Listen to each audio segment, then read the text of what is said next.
L'Algérie a la parole. شكرا سيد الرئيس. أود في البداية Merci Madame la Présidente. À l'entame de mon propos, je souhaiterais remercier le sous-secrétaire général et Madame Idem Osorno de leurs interventions très intéressantes. Madame la Présidente, la situation en Ukraine continue de se détériorer. La confrontation militaire continue entre la Russie et l'Ukraine.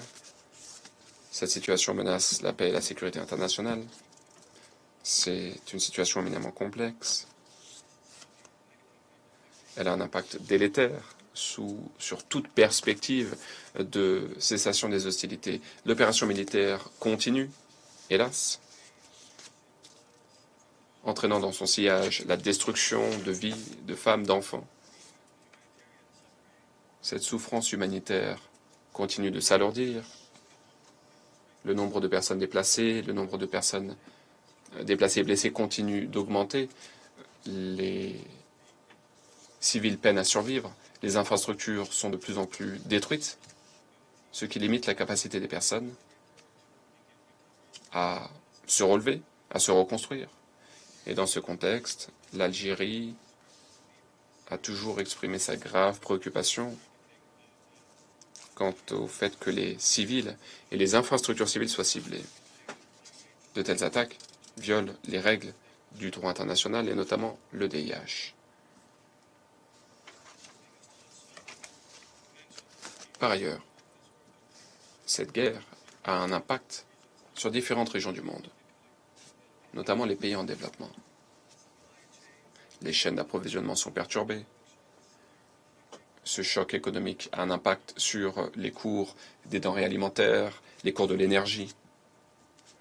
Madame la Présidente, face à cette toile de fond, nous souhaiterions mettre l'accent sur les éléments suivants. Premièrement, l'Algérie réitère qu'il est nécessaire de donner la priorité à la protection des civils. Ce sont les civils qui paient le tribut le plus lourd, ce sont les civils qui souffrent le plus. Nous devons garantir la protection des infrastructures civiles. Il est essentiel de respecter les obligations juridiques quant au devoir de respecter ces infrastructures. Les civils doivent être épargnés de cette escalade, de la violence et de la destruction. Deuxièmement, il est essentiel que les parties s'engagent en faveur d'un dialogue constructif. Les deux parties doivent s'abstenir de tout acte sapant les perspectives d'un règlement pacifique du différend.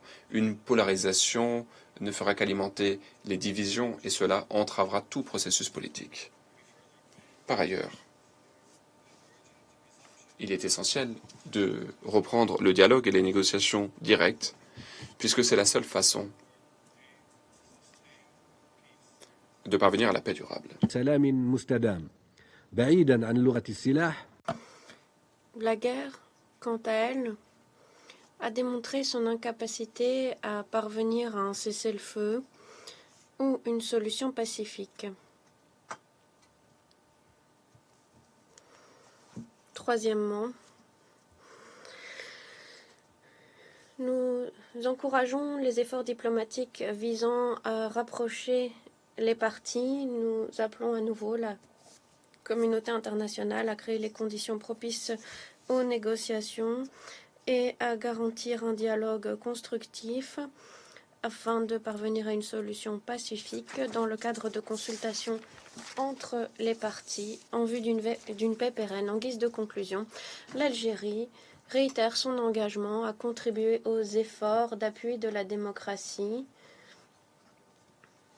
et ce dans un esprit de dialogue, de consensus, pour parvenir à une paix pérenne mutuellement acceptable.